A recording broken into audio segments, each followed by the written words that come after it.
दोस्तों, भारत और पाकिस्तान के बीच एक फुल स्केल वॉर छिड़ने वाली है और ये जंग अब बहुत ही लंबी चलेगी, जिसमें इवेंचुअली पाकिस्तान की मिलिट्री और इनकी इकोनॉमी को बेहद तगड़ा नुकसान पहुंचने वाला है। और आखिर में पाकिस्तान इस जंग में भारत के हाथों हारे या ना हारे, लेकिन एक समय ऐसा आएगा जब पाकिस्तान बुरी तरह से पस्त होकर खुद ही भारत के सामने सरेंडर कर सकता है। अभी फिलहाल पाकिस्तान को जिस देश ने चने के झाड़ पर चढ़ा रखा है वो है पीपल्स रिपब्लिक ऑफ चाइना। जी हाँ, वो चाइना ही है जिसने पाकिस्तान की बिकाऊ मिलिट्री को फिलहाल भाड़े पर रखा हुआ है और भारत के साथ जंगी हालात क्रिएट करने में भी चीन का ही मेन रोल बताया जा रहा है। और पूरी दुनिया आज जहां भारत के साथ खड़ी है और पाकिस्तान की आतंकवादी हरकतों के खिलाफ भारत का ही समर्थन कर रही है, ऐसे में चाइना लगातार पाकिस्तान को ही सपोर्ट करते हुए उसे ये भरोसा दिला रहा है कि जाओ और भारत के साथ जंग लड़ो, हम तुम्हारे साथ हैं और तुम्हें भरपूर हथियारों का सपोर्ट देते रहेंगे। यहाँ पर एक तरीके से देखा जाए तो पाकिस्तान से बड़ा दुश्मन इस समय भारत के लिए पीपल्स रिपब्लिक ऑफ चाइना ही साबित हो रहा है। अब आगे चलकर भारत और चीन के बीच भी एक डायरेक्ट जंग हो सकती है, लेकिन उससे पहले भारत पाकिस्तान की तरफ से अपनी बॉर्डर को सिक्योर करना चाहता है और पाकिस्तान को उसकी हद में पीछे हटाना चाहता है। इसके बाद फिर भारत तैयारी करेगा चीन से निपटने की। लेकिन आज की डेट में यदि बात करें तो चीन की विशाल मिलिट्री पावर के सामने इंडियन मिलिट्री की करंट फायर पावर कितनी है, ये जानने के लिए इस वीडियो में हम इंडिया और चाइना की टोटल मिलिट्री फायर पावर के बीच एक क्विक कंपैरिजन करने वाले हैं। तो आइए शुरू करते हैं इनके बीच कुछ बेसिक फैक्ट्स के आधार पर कंपैरिजन से। तो भारत की टोटल जियोग्राफिकल साइज जहां 32.8 लाख वर्ग किलोमीटर है, इसके मुकाबले चाइना की total geographical size 96 lakh square kilometre के करीब है। भारत की टोटल पॉपुलेशन 142 करोड़ से भी ज्यादा हो चुकी है। चीन की करंट पॉपुलेशन 141 करोड़ के लगभग है। इंडिया की नॉमिनल जीडीपी फिलहाल 4.1 ट्रिलियन डॉलर वैल्यू से ज्यादा की हो चुकी है। चाइना की nominal GDP 19.2 trillion dollar value के समथिंग है।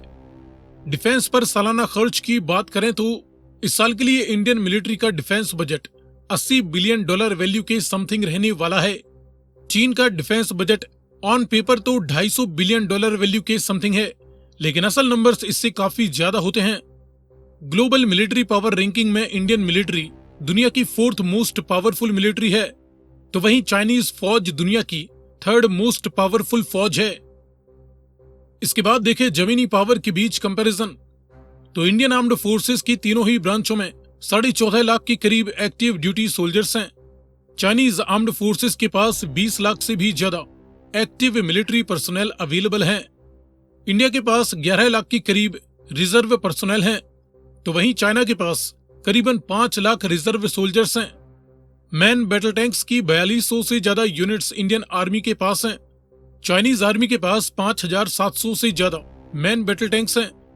सेल्फ प्रोपेल्ड आर्टिलरी गन्स की 150 से ज्यादा यूनिट्स इंडियन आर्मी ऑपरेट करती है। चाइनीज आर्मी के पास 3500 से ज्यादा सेल्फ प्रोपेल्ड आर्टिलरी गन्स मौजूद हैं। टाउड यानी फील्ड हवेजर्स की 3500 से ज्यादा यूनिट्स इंडिया के पास हैं। चाइना के पास 1000 से ज्यादा फील्ड हवेजर्स हैं। मल्टीपल रॉकेट लॉन्चर्स की 300 से ज्यादा यूनिट्स इंडिया के पास हैं। चाइना के पास 2700 से ज्यादा मल्टीपल रॉकेट लॉन्चर्स हैं। इसके बाद देखें हवाई पावर के बीच कंपैरिजन, तो इंडियन मिलिट्री के पास 2400 से ज्यादा टोटल सभी तरह के मिलिट्री एयरक्राफ्ट्स अवेलेबल हैं। चाइनीज मिलिट्री के पास 3500 से ज्यादा विभिन्न प्रकार के टोटल मिलिट्री एयरक्राफ्ट्स हैं। इनमें फाइटर और इंटरसेप्टर जैसे मल्टी रोल जेट्स की 500 से ज्यादा यूनिट्स इंडिया के पास हैं। चाइना के पास 2000 से ज्यादा मल्टी रोल जेट्स मौजूद हैं। डेडिकेटेड ग्राउंड अटैक्स के लिए अटैकर एंड बॉम्बर जेट्स की 120 यूनिट्स इंडिया के पास हैं। चाइना के पास करीबन 400 ग्राउंड अटैक एयरक्राफ्ट्स मौजूद हैं। कॉम्बैट यानी अटैक हेलीकॉप्टर्स की 150 की करीब यूनिट्स इंडिया के पास हैं। चाइना के पास 300 अटैक हेलीकॉप्टर्स हैं। मास डिस्ट्रक्शन के न्यूक्लियर वारहेड्स इंडिया के पास करीबन 180 हैं। चाइना के पास 600 से ज्यादा न्यूक्लियर वारहेड्स मौजूद हैं। इसके बाद देखिए नेवल पावर के बीच कंपैरिजन, तो इंडियन नेवी के पास 2 बड़े एयरक्राफ्ट कैरियर्स हैं। चाइना के पास 3 हैं। इंडियन नेवी के पास कोई हेलीकॉप्टर कैरियर नहीं है। चाइना के पास 4 हेलीकॉप्टर कैरियर्स हैं। डिस्ट्रॉयर शिप्स की 13 यूनिट्स इंडियन नेवी के पास हैं। चाइनीज नेवी के पास 50 डिस्ट्रॉयर शिप्स हैं। फ्रिगेट्स की 14 यूनिट्स इंडिया के पास हैं। चाइना के पास 48 फ्रिगेट्स हैं। कॉर्वेट्स की 18 यूनिट्स इंडियन नेवी ऑपरेट करती है। चाइनीज नेवी के पास 72 कॉर्वेट्स हैं। सबमरीन्स की 20 यूनिट्स जहां इंडियन नेवी के पास हैं, चाइनीज नेवी के पास 61 सबमरीन्स हैं। सो फ्रेंड्स, ये हमने देखा इंडिया और चाइना की करंट फायर पावर के बीच एक क्विक कंपैरिजन। आगे आप किस टॉपिक पर जानकारी देखना चाहते हैं, अपनी रिक्वेस्ट कमेंट में कर सकते हैं।